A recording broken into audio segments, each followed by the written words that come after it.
وەختان و خێر ئومیدوارم کە لە هەرکوێ هەن ساق و سەڵامەت ون نەورۆز و ساڵ تازە لە تەواوە خەڵکە کوردەوار و هەروە جەژنە ڕەمەزان لەوانەی کە ڕۆژ و گیر بوون و ئەم بۆنەیە بەڕێوە ئەبەن پیرۆز بێت.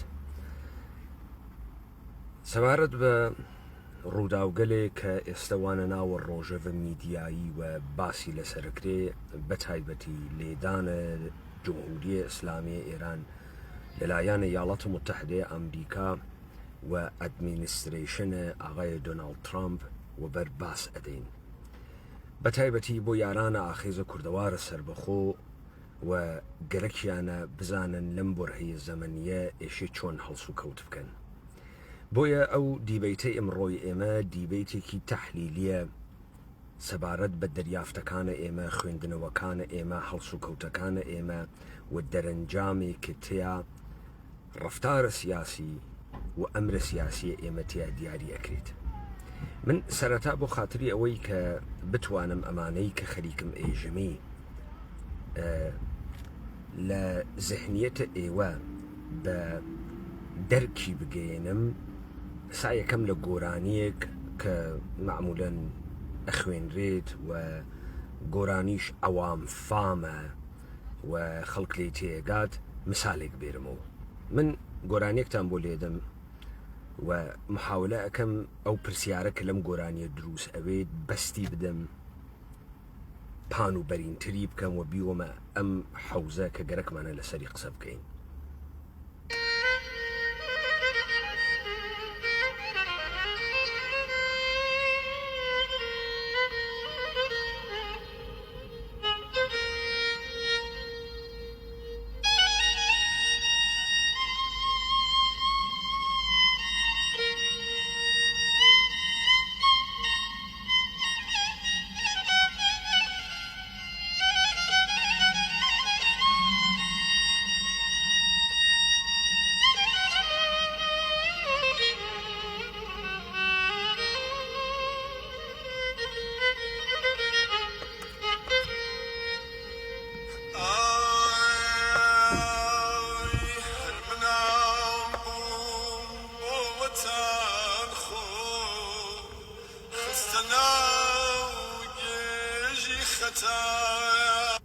واتە هەر مناڵ بووم بۆ وەتەن خۆم خستە گێژی خەتەر.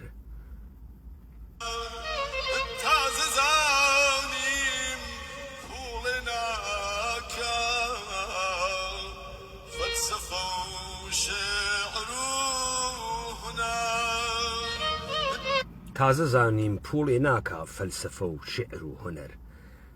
هەر مناڵ بووم بۆ وەتەن خۆم خستە گێژە خەتەر، تازە زانیم پوڵێ ناکا فەلسەفە و شعر و هونەر.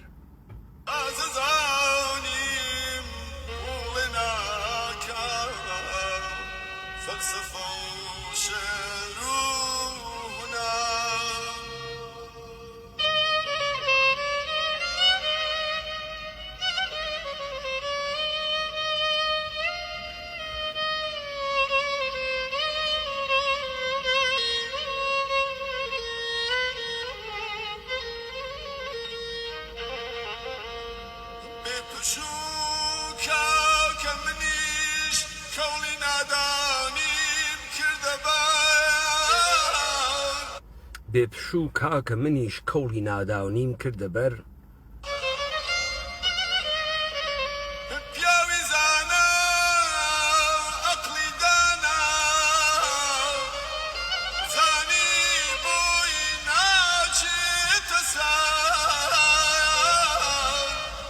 پیاوی زانا ئەقڵی دانا زانی بۆی ناچێتە سەر.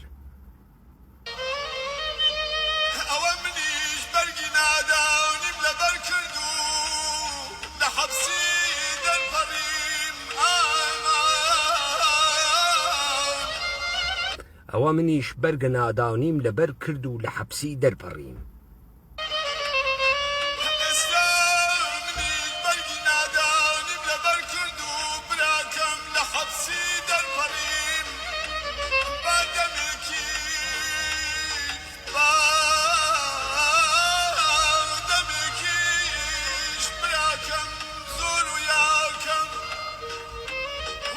خەمێک بۆ باودەمێکیش براوکەم زۆر و کەم بۆ خۆم بێخەم بژیم شتێکیاوە کەوڵە نادانی کردە بەر لە حەبس هاتە دەر گەرەکێ دەمێکیش بۆ خۆی بژی چۆن بۆ خۆی ئەژی لە نادانیا بۆ خۆی ئەژیت جارێکی ترم غەزەڵە گوێبن ئەمە وەسفە حاڵە فرە کەسێکە لە سەرزەمینە ئێمە باسە داستانێکەکە کەواتە هەر بناڵ بووم کەوتمە ناوە گێژە خەتەر بۆ وەتەن لێو دوا بووم دەرکەوت فەلسەفە و شعر و هونەر هیچێک نییە کەوڵە نادانیم لەبەر کرد بۆ خاتریەوەی گەرەکەم بوو بێخەم بژیم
خۆپ ئێوە دیتان کە ئەم ئاغا گەیشتە تەناقوز وتی هەر لە مناڵیەوە بۆ وەتەن خۆم خستە خەتەر کەوتمە ناوە حەبس بەرگە نادانیم لەبەر کرد و لە حەبسی دەرپەڕیم بادەمێکیش بۆ خۆم و بێ خەم بژیم ئەمە باسە چییە کات ئەمە باسە جیاوازیە نێوانە ئەزمون و چاوەڕوانیەکەت تۆ پێت وایە ئەزمونێکت کردگە ئەزمونێکیان کردگە وەم ئەزمونیانە بە تۆ وتگە و ئەمە بوو گەس و معلمە تۆ تا چاوەڕوانیەک لە ئاسوا بۆ تۆ دروستکە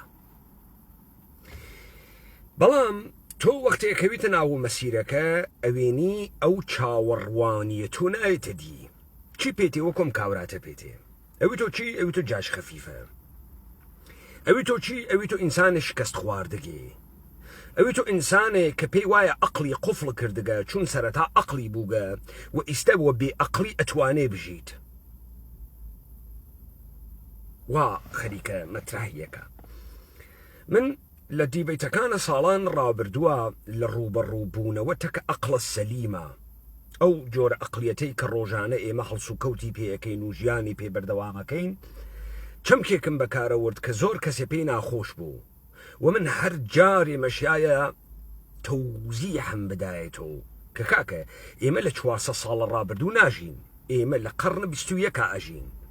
گەرەکمان بێ گەرەکمان نەبێ پەلکێش کریاگین بۆ دنیای عەولەمە و مۆدەرنیتە. ئەو چەمکە چ بوو لادیەی دەهاتی؟ فەرق لادی و دەهاتی تەکە ئینسانە سەردەمە ئیمڕۆوا لە چییە؟ ئینسانێکە لە دێهات ئەژید ژیانێکی هاوردگە کە ئەم ژیانە بە گوێرەی هەزاران ساڵ ژیانێکی ئارامی بێتەلاتومی بێگۆڕانکاری گەورە بووگە. لە نەتیجە ئەزمونە ڕابردوویان چاوەڕوانی داهاتوویان تەئی دەکا. بۆ لەبەرەوەی گۆڕانکاریەکان بە هەزاران ساڵ ئەوە نەچکۆلەن کە ئەزمونە ڕابردوویەکە لە باوک و باپیر و کەسانێک کە بە تۆوە ئەیدەن ئەو چاوەڕوانیە دروست ئەکات کە دێتە دی. لەبەرەوەی ژیانەکە ژیانێکی بەیسیکە، ژیانێکی سادەز، بەرهەمهێنانی سادەز، بەڕێوەبردننی سادەز، ئینسانەکانی دەوروبەری کەمن.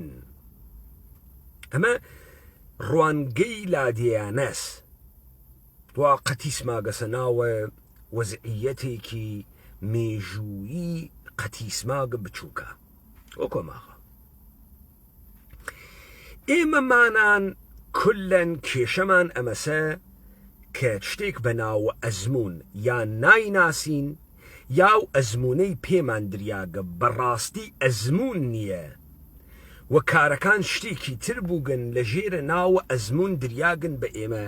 بۆیە چاوەڕوانی و ئاسۆی چاوەڕوانی ئێمە ئاسۆی چاوەڕوانیەکی لێڵ نادیار و نازان چیمان گەرەکە. مثالێ بەمە خزمەتە. من دادگای قیامەتیانە هەڵەبجەم بەڕێوە برد. نازرینێکی فرە لە دادگای قیامەتیانە هەڵەبجە وەکو شاهدانە عەینی بەشداریان کرد. شاهد عەینی وەختێ بیرەوەری ئەگێڕێتەوە بۆ تۆ خەریکە ئەزمون بۆ تۆ دروستەکە. ئەو پێی وایە ژیانە ڕابردوو زەمەنە تێپەڕ بوو ئەزمونە ئەوە. لێرە کە ئەزمونی تاریفە کردەوە لە 16ی سێ چواردەی سێ کە باسیە کرد کۆمەڵێ نەزەراتیش کە لێو دووە تێکەڵەی بیرەوەریەکانە خۆیان کردبوو بە منیانەدا. مەسەڵەن تۆ سوالە دەکرد کاکە سەدام حوسێن بۆ کیمیایی لێتاندا؟ جوابیانەداوە سەدام حوسێن خۆی ئیختاری کردبوو بە مام جەلال تاڵەبانی و ئاغای نەوشورا مستەفا لە پەنجەکان یەکتری ئەشکێنن یا نایشکێنن لە بیرم نایە کامیان بوو. باسی کردگە کە سەدام حوسێن ئیختاری بە ئێمە داگە ئەگەر هێزە ئێرانی بێرن من چەکە شیمیاییتان لێدەم. یا خەڵکە هەڵەبجە ئەیانوت ئێمە شارە قارەمانێک بووگین لە 1950 بەبعد ئێمە تەمەڕودە حاکمیەتە عێراقیمان بەسەرەوە بووگە، تەمەڕودمان کردگە و چی ئەسکەرە فێرار بووگە لە هەڵەبجە کە زاتی نەوگە دەستیان بووە. خۆ بقەی ناکە ئەمەی کە تۆ ئەمە خەریکی بە من انتقالە دەی حەز بە خۆتەکەی، حەز بە گەورەیی و مەردانگی خەڵک شارەکەتەکەی قەشەنگە. ئەمە شتە خراوێک نییە، بەڵام ئەمە نەتیجەی مێژووی بە تۆ نادا. ئەمە نابێ بە ئەزمونە دەقیقێک. بۆ نابێ بە ئەزمونە دەقیقێ؟ تۆ هەمووی خڕ ئەەکەیتەوە تەجروبەیە پەلاماردانە کیمیایی سەدام حوسێن لەوە خڕەکەیتەوە کە تۆ هاوکاریت لەگەڵ ئێران کردگە سەدام حەقی بووگە لە تۆ بە.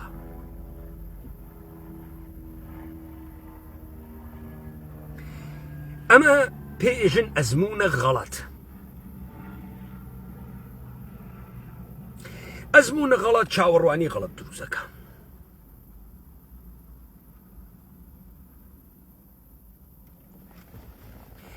بۆیە ئیمڕۆیشە کاورا چاوەڕوانە ئەوەسە قەرەبووی بکەن و قەرەبووی بکەن و قەرەبووی بکەن بە عیدوانە قوربانی.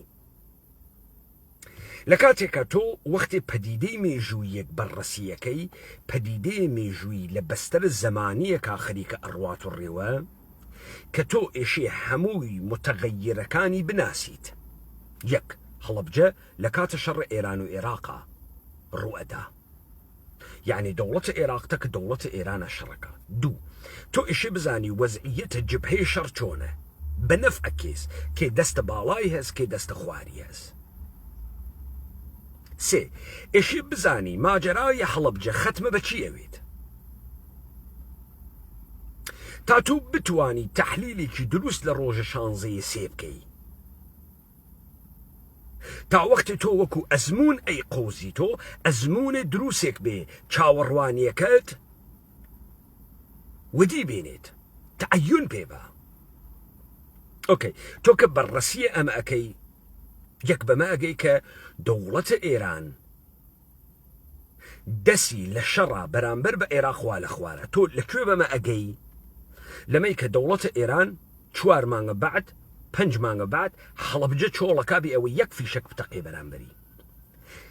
لە کاتێکە قەتنامەی 598 ئێران وا تەنزیم کریاگە ئەوڵن سڵح نییە ئاگر بەسە.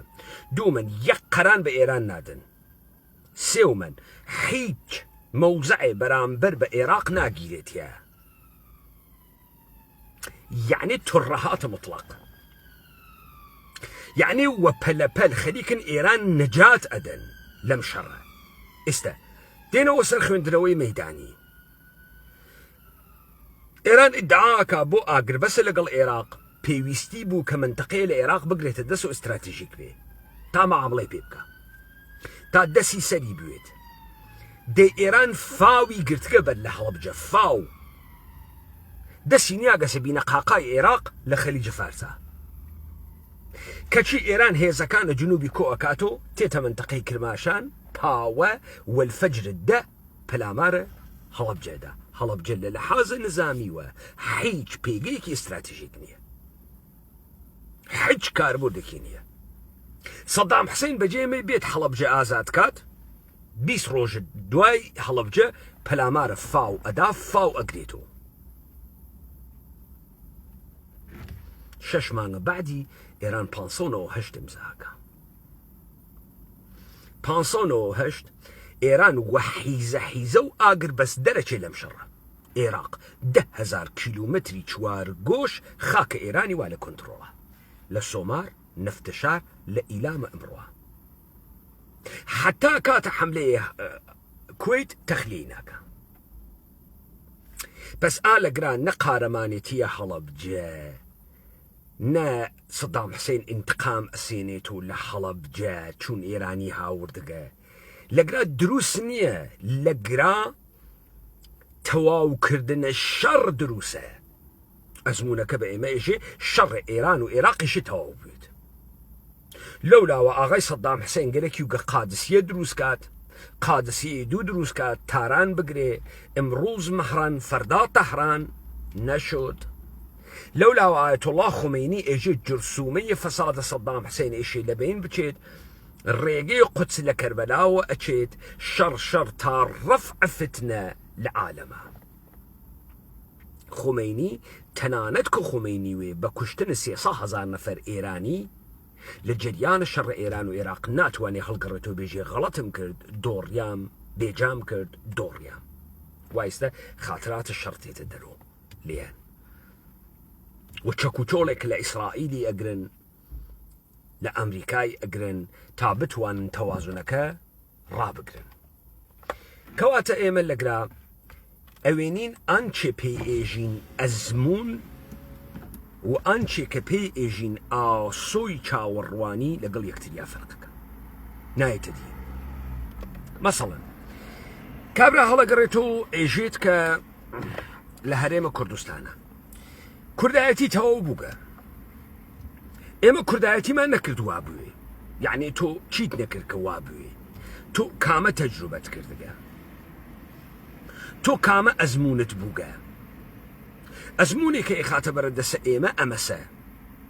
ساڵە 1970 کە تۆ بەیانە 16 ئازار ئەگریت، ئەوەی کرۆکە عروبە ئەشکێنێ شای ئێرانە.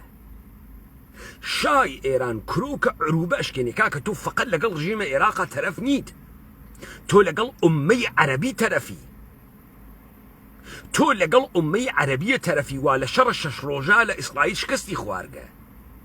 ئوممەی عەرەبی لە مەفادیە تەمامیەتە ئەرزیە خاکە ئەعرابی لە بەرچاوە. تۆ چۆن ئەتوانی ئەم 3 مەحافزە و خود مختاری بگری لە کاتێکا ڕژیمە بەعسە عێراقی ئیستە مهمترین ستونە عروبەز لە دنیای عەرەبە. تۆ بە فشارە شای ئێران نەتوانی ئەم کارە بکەی، تۆ بە بازیە دەوڵەتە ئێران نەتوانی ئەم کارە بکەی، و ئەمە وەکو تاریخی بۆ تۆ ئەمێنێتەوە، ئەڕواتە ناوی یاسای عێراق و ئەم 3 مەحافزە ئەمێنێتەوە. تاریخەن دەوڵەتە بەعسە ئشتراکیە میشل ئەفلەقیە عێراقیە، عروبەیە عێراقی بە تۆ 3 مەحافزەی داگە.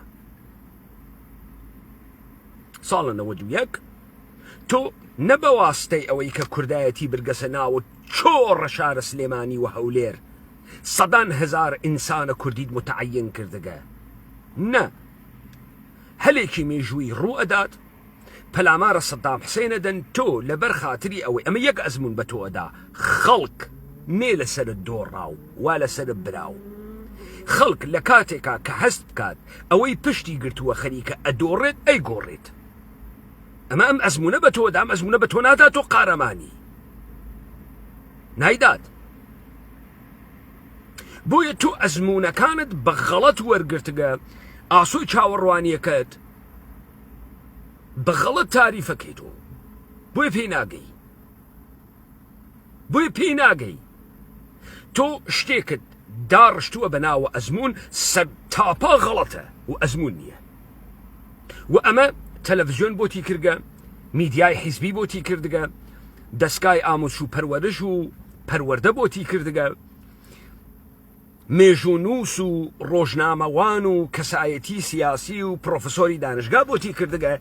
و ئەوەی کە تۆ پێی ئێژی ئەزمون لەواقعە ئەزمونی تێپەڕیوی تێگەیشتوانەی هیچ مەجموعە ئینسانیەک نەبووگە کە بە تۆ ئینتقال دریاگە. تۆ یا دەوران لەو دەورانە نەژیاگی، یا ئەگەر شتێکیان بە تۆ ئینتقال دابێت لە ڕێگەی جیلهای جۆرا و جۆرەوە، یا لە ڕێگای ئەنستیتۆ و نەهاتهای جۆرا و جۆرەوەگە، ئامۆژ و پەروەرش، میدیا و ڕسانە، حیزب و جەریانات بە تۆ ئینتقال دریاگە. کەواتە یەک ئەزمون لە ساڵن لە ڕاپەڕینەوە تو یەک مەوجودە، دەوڵەتە دۆڕا و خەڵک پشتی تێکە. ئەو خەڵکەی تا دوێکە تەیاری کردگە لەگەڵ یابووگە لە دەقیقەی نەوەدا کە هەستەکە زۆردارترێ هاتکە پشتی تێکە. ئەمە ئەزمونە واقعیە کەس. بعد چاوەڕوانیە تۆ چی بوو؟ مەسەڵەن تۆ بووی بە پێشمەرگە گەرەکتە ئەزمونێ بکەی من ڕاپەڕیوم بەرامبەر بە سەدام حوسێن. ئۆکەی، چاوەڕوانیە تۆ چی بوو؟ دەوڵەتە کوردی دروستکەی.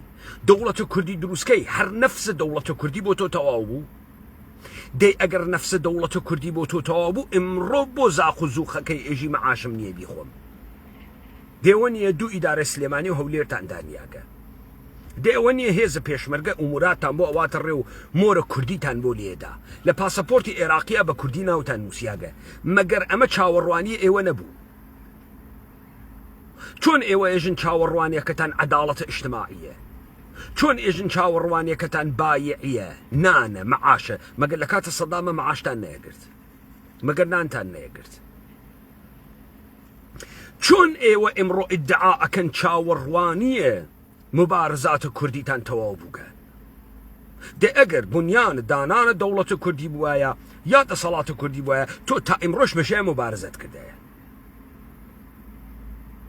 تۆ تا بە ئیمڕۆیش مەشایە لەسەر دانانە بنیانە کوردی بوەستایی تا تەنزیمە کردایە بە فعالیەتە پارلەمانی، بە فعالیەتە حیزبی، بە فعالیەتە مەدەنی، بە پشتگیریکردن لە کەسایەتیە کوردانە، بە پشتگیریکردن و داڕشتنە مەتن کوردی و تەکستە کوردی.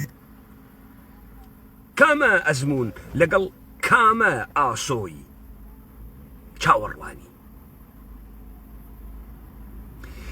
کەواتە ئێمە ئەبینین ئەوەی کە ئێمە خەریکین باسیەکەین لە پشتناوە ئەزمون بە تایبەتی بە تێنەگەیشتووی لە دنیای ئێمڕۆها دنیای ئێمڕۆ کولەن فاسڵە لە نێوانە ئەزمون و لە نێوانە چاوەڕوانی گۆڕیکە یعنی تۆ ئەوەی ئەزمونت نەکردگە لە چاوەڕوانیە تەوەقۆیەکەی بۆیە تۆ دنیای یوتوپیاییت بۆ دروزەکری دنیای گەشانەوە و کەمالە ئینسانت بۆ دروسەکری بۆی تۆ لە دنیای غەربا ئەو مەئموریەتەی کە ئەوسا مەسیحیەت هەیبوو مژدەی هاتنە مەلەکوتە خوداوەند و ئاخر الزەمانی ئەدا بەڵام چون ئەم ئاخر الزەمانە قنەکەی لە ئاسمانگا بوو و لە نەزەمینا بوو ئەگەریش تەحەققی پێیان نەکردایە لەبەرەوەی ئەمە ڕەمز و ڕموز دنیاویە بان بوو سەر لە نوێ دووبارە بە پێشبینیکردنێکی تر چاوەڕوانی تەحمیلە بە خەڵکیە کرد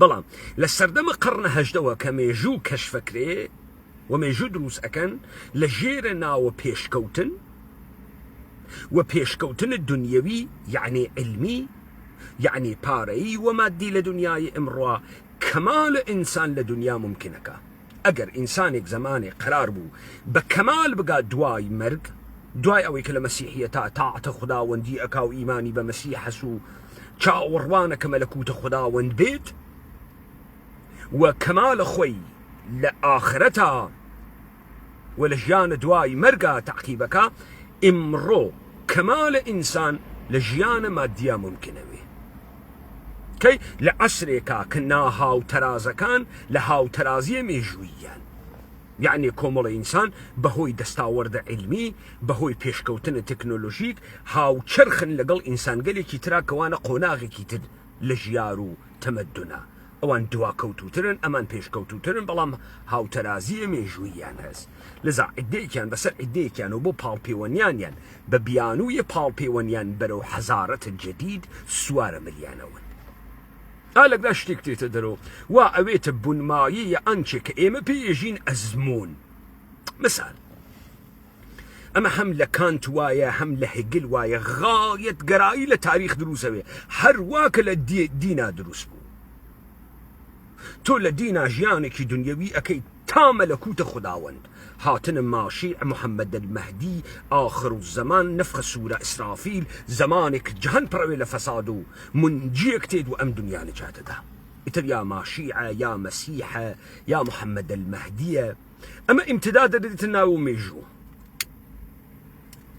واتە مێژوو مل لە پێشکەوتن ئەنێت و غایەتە مێژوو گەیشتن بە کەماڵە مطلقە ئینسانە و ئازادیە کەواتە ئەمە حرەکەتە مێژوویە و جەهانیە ئەمە لێو دووە لە ژێرە ناوە جمهوری خوازی دموکراسی خوازی سوسیالیزم خوازی تبدید ئەوێ بە غایەتە جەوامع بەشەریەت ئێستا ئەسەر هەر ئەحمەقێک ئەدەی ئەژێ ئێمە دموکراسیمان گەرەکە ئەمە ئاخری قۆناغە مێژووە ئەمە ئەو مێژوە سوبا ئینسان بە کەماڵە مطلقە گەێنی ئینسان لە ئستبداد و دیسپۆتیزم و بەرەو دموکراسی جمهوریەت سوسیالیزم یا ئەمانەوە هەر لەم نیگاسە وا کاورای پەخمەی کورد و درۆ ئێژێت جا لەم نیگاهە غایەتگەرانە بە مێژوە ئێژێت کە پێشکەوتن و بەرەو پێشەوە چوون و بەرەو کەمالۆ چوون ڕەوەندە مێژوە جیهانیە و تەبیعیە دوا کەوتوو بوون لۆکاڵی ناوچەئی و مەسنوعیە کەواتە کاورای کوردە قەومی تونیکی هیچ پێناسەیەکی لە خۆی نییە هیچ خوێندنەوەیەکی لە خۆی نییە لەسەر ئەم ڕوانگە ئەوێسێت ئێژێت ئێمە ستەمە مزاعەفمان هەست ئێمە دواکەوتوو کراوین وا ئێژێ ئێمە دواکەوتوو کریاگین چمانی بەغا تۆکیۆس چمانی تاران سئولە پەکەنە چمانی ئیستا تەولیداتە سەنعەتیە ئێرانی دنیا و بازاڕەکانە دنیای گرتگە چمانی خەڵک لە تاران لەشفرۆشی ناکا سەر ناکاتە ناوە سەتڵە ئاشغاڵەکان نان دەربێنێ دوو سێدانە کار ناکە لە توول ڕۆژە لەبەرەوەی ژیانی بژی و مەمرەی خۆی بواتە بەرەو لە تارانە. وەلێ ئەم 3 مانگ وەختی هەز بڕواتە پێشوازە هەڵپەڕکەیە نەورۆز لە سعا 8 بەیانی و تا 11 شەو هەڵپەڕکە بکە لە تاو بێکاریە. بۆ ئەم نگاه لە کوێ تێرێ و هەر تکراریە کاتۆ لە پشتە ئەوە تێت خۆشی نازانێت لەکوێ هاوردگیسیە. تاریخ غایەت گەراز غایەتە بەرەو کەماڵە مەطلوب بڕوا. ئەمە هەمان نەزەریە ئاخر و زەمانیە. حتا چەمکەکە تەجروبە نەکراوتر بێ پەسەندیدەترە. دیموکراسی کەسیش نازانێت چی شکڵیە.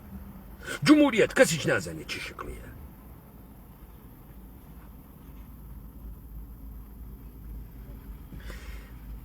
من ئێستا دیسانەوە من ڕەبتە دەمەوە بۆ گۆرانیەکە وا دامنیا بۆتان لە سەرەتاوە. ئەم کاورە ئەوەی پێ ئێژێ ئەزمون غەڵەتە، ئەوەی پێ ئێژێت ئاسۆی چاوەڕوانی بە دروستی دای نەڕشتووە. چی دروسەکە؟ خەساوی لە ئێمە دروسەکە، جاشبوون لە ئێمە دروسەکە، خائینبوون لە ئێمە دروسەکە، بێ ئارمانی لە ئێمە دروسەکە، بێگەورەی لە ئێمە دروسەکە. ئێمە ناتوانین شت دروست بخوێنینەوە. ئێمە ناتوانین پیچیدەگی های دنیای ئەمڕۆ بخوێن. زۆر بە سادە ئەنوارڕینە مەسائلەکان، زۆر بە سادە گەرەکمانە مێژوو تکرارکەینەوە. جا ئەگەر تۆ پێت وابوو کە مستەقیمەن لەوەی تۆ پێی ئێژی ئەزمون ئەکرێت داهاتووی لێبێنیتە دەرەوە، دەخۆیستە گشتان ئیلان ماسک بوون.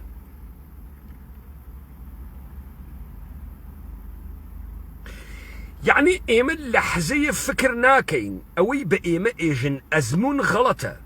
مەسەلەن کابرا هەڵەگەڕێتەوە نەقڵ خاتراتە ئینقلاب 57 و شۆڕش گەلانە ئێرانەکە، پاشان ئەخواتە جەریانە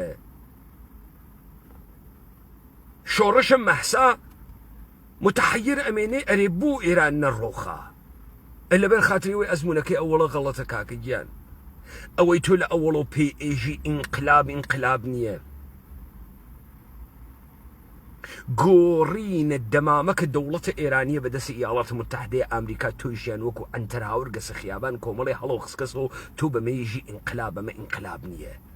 ئەم ئەزمون تۆ غەڵەتە، ئەم تەجروبەیە تۆ غەڵەتە، ئەم تەجروبەیە تۆ بێ خوێندنەوەی متەغەیرگە لە جۆرا و جۆری غەڵەتە.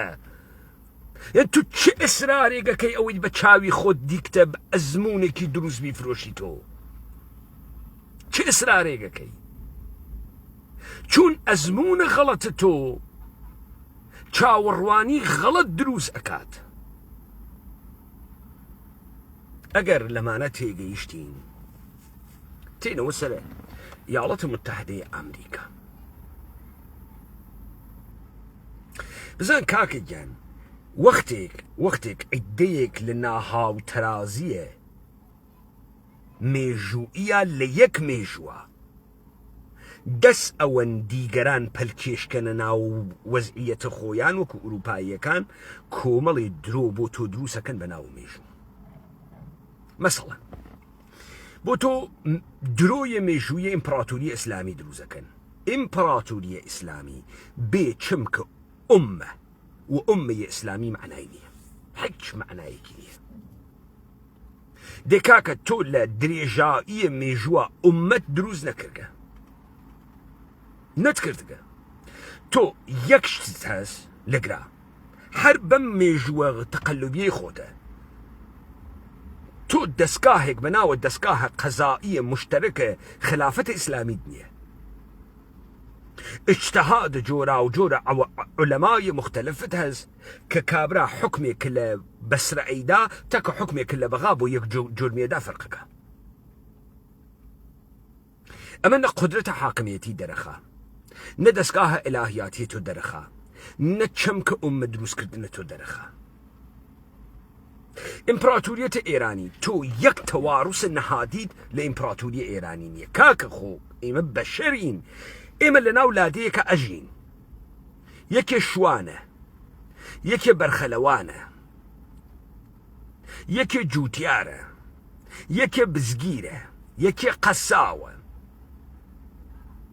یەکێ کوێخاس، یەکێ ڕیشچەرمگە. تا ژیانە 50 نەفەر لە جێگەیەکە ممکن بوێ. تا بتوانن بەرهەم بێنن، تا بتوانن بژین، تا بتوانن بەردەوام بن لە ژیان. عزیزگیان، تۆ ئیمپراتوریەک بەناوە ئێران معرفیەکەی لە توو لە ئەم 2500 ساڵە یەک دانە نهاد، یەک دانە دامەزراوەی نییە مێژووئی ئەمە گەورە بووێتەوە نیسی. بعد تۆ بەمە ئێژی ئەزمونێک لە تەداوم کە ختمە بە دەوڵەتە ئێرانەوەی.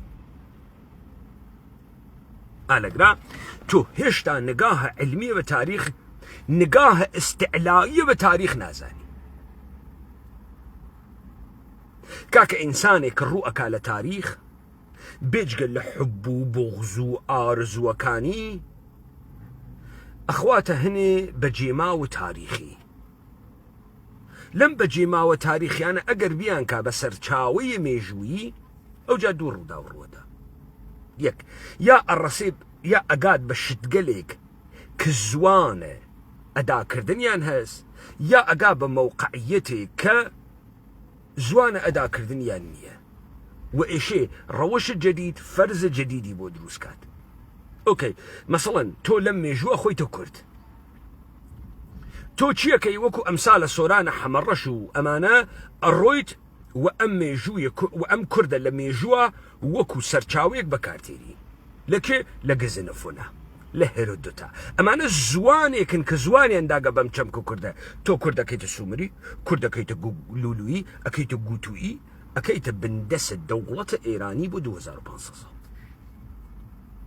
ئەمە زوانە ئەداکردنە خۆی پێدریاگە. بەڵام ئەگەر تۆ مێژوو نوویسە گەورەیەک بیت و بە دیدێ شەکاکیە تۆ بنواڕیت، وەختێ ئەزانیت لەم کوردەی کە بەجێ ماگە سەرتاپا لە گزارشێکە لە ئەزمون ڕابردوو ئەیکەن غەڵەتە، تۆ دائەنیشی و زمانە جەدیدێک بۆ ئەداکردنە کورد و بوونە جەدیدێک لە کووردا ئەخولقێنیت. مەملەکەتە ئێمە لە ئینسان خالقەوە تۆهیە نیسی، تیان نییە ئاغاگیان، تیان نییە. ئێمە مشتی حازری خوەرە کاولین کە قەرارە ڕابردووی خۆمان لە چاو قنە دیگەرانەوە ببینین. ئێمە ئیبنە خەلدون ناناسین تا ئەوروپایەکان پێمان معرفیەکەن، ئێمە ئیبنە سینا ناناسین تا ئەوروپایەکان پێمان معرفیەکەن. سەڵ ساڵە ئێمە خاڕەزمی ناناسین تا ئەوروپایەکان بە ئێمە معرفیەکەن. نایناسین. ئێمە ئەبوو ڕەحانە بیرونی ناناسین، ئێمە عومەر خەیام ناناسین تا کەسێکی وەکو فیتزجێرالد معرفیەکە. ئەختۆ نایناسی.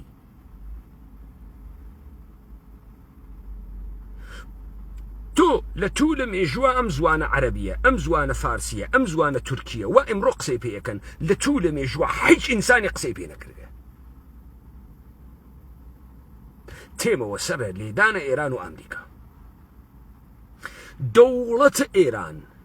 دەوڵەتە ئێران بەرساختە دروستکریاگە دەسە ئەربابە ئەمریکایی و ئینگلیزیە.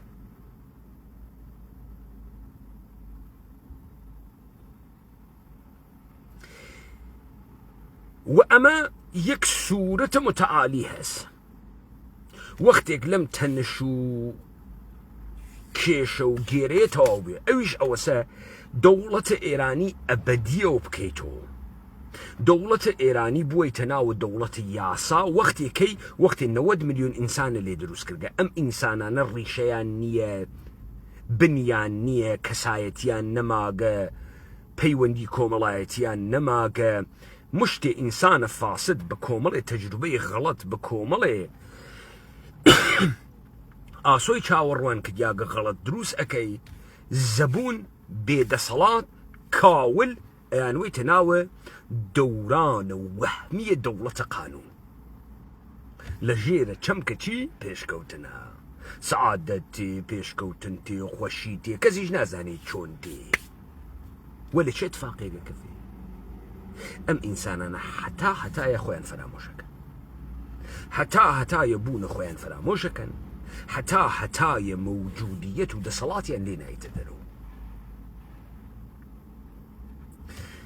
دۆناڵد ترامپ ئێشێ دەوڵەتە ئێران انتقال بدا بەم مەرحەلە پێشووتر محاولەیان کرد لە ژێر ناوە ڕوودا و قیام بیوەنە بەر و نەیانتوانی و عەلی خامنەی ترسیان ئای دۆناڵد ترامپ هات کە ئێستا لە نەمایشە شەڕە شەرایط مهەیای گوزارە دەوڵەتە ئێرانی بکات ئێستا وێنیتر نە کۆمەڵ و دموکرات باسییان ما نە سلتەنەت تەڵەب باسی ما هیچ باسی نەما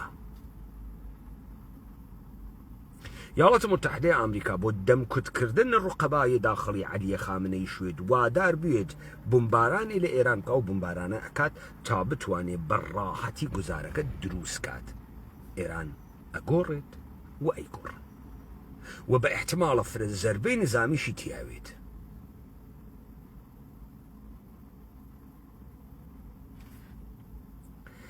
و ئەمما تێنە سەر ئەوەی کە ئاخێزە کوردەوارە سەربەخۆ گەرەکیە چی بکە ئاخێزە کوردەوارە سەربەخۆ ئەوانەی کە ئەمانە پێیان وت ئەزمون لە ناوە ئینقلابات جۆرا و جۆرا لە ناوە ساڵە 57 لە ناوە ئەحزابە بە ئەزمونە دروستی نازانێت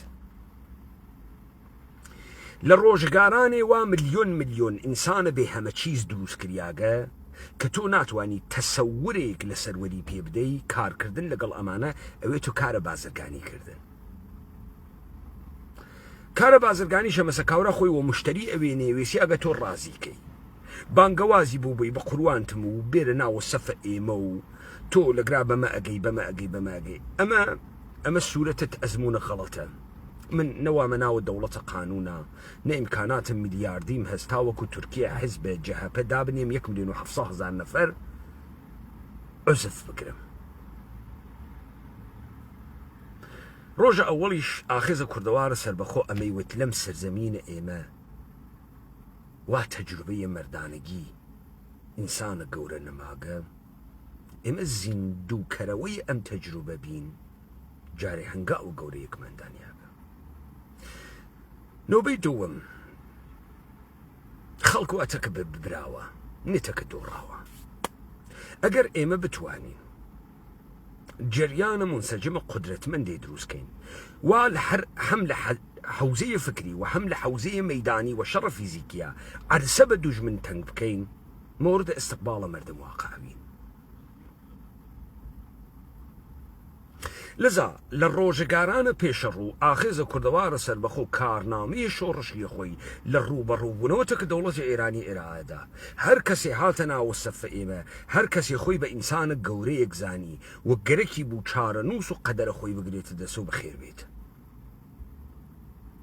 میزانە شۆڕشگێڕیە ئێمە میزانە سەرکەوتوویە ئێمە سرنجە خەڵکی بەرەو ئێمە ڕاکێشێت هەر جۆرێکی تر گەرەک توێ خەڵک پلکێشکەی خەڵک پلکێش ناوێت ئێژێ پشیلە وەختێ زانی گووی بۆ دەرمانێشی لە 70 کونشاردیوە مردمە ژێرە دەسە دەوڵەتە ئێرانی دەوڵەتە عێراقی و نەزمە جەدید هاڕیاک کاول لە توورە ژیانە ڕۆژمەڕێیە هیچ ئاسۆیەک لە چاوەڕوانی نییە ئیلا لەوەی کە فریا هەڕەسێک تێت هەرچی خۆشی دنیاز ئەیداوە ئەو پەیداکردن ئینسانە واقعی لە ناوەها جامعەیەکە لەم لەحزە لەم ساتە کارە سەختێکە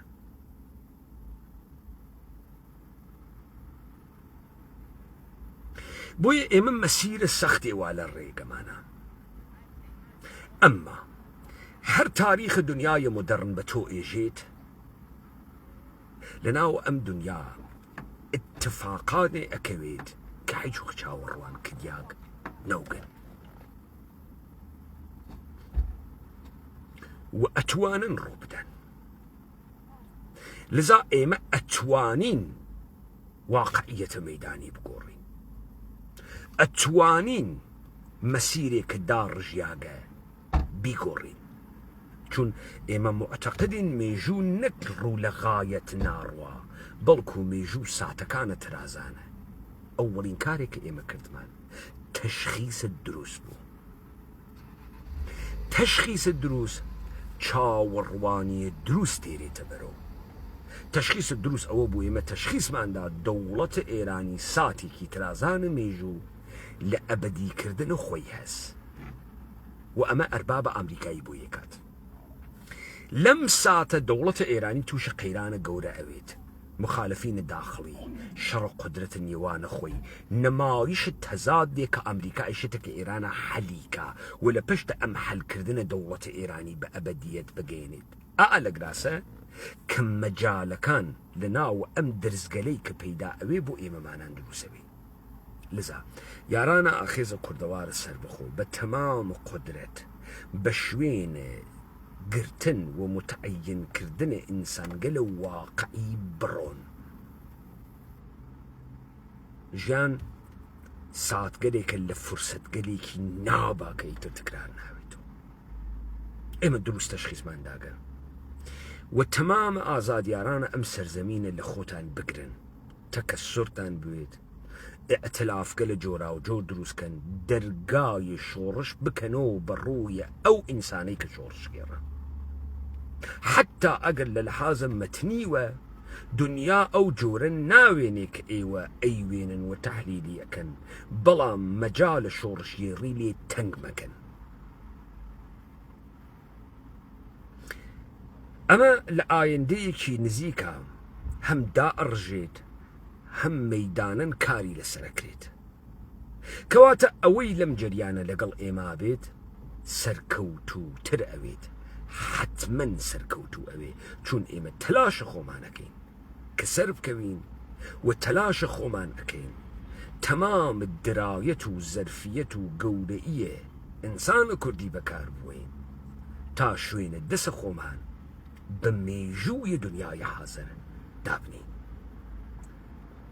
كواتا قوران كاريا كان هرواك أتوانن نويد بخش بدبختي بن أتوانن نويد بخش خوشبختي وسعادة وقيشتن بن كواتا من كويب كمو دولة أمريكا هاتك سيارمتية دولة إيران لقل إسرائيل دولة إيران خوي بقوريد خوي بقوريد ومرو داوا حتما روادات داي هو خوش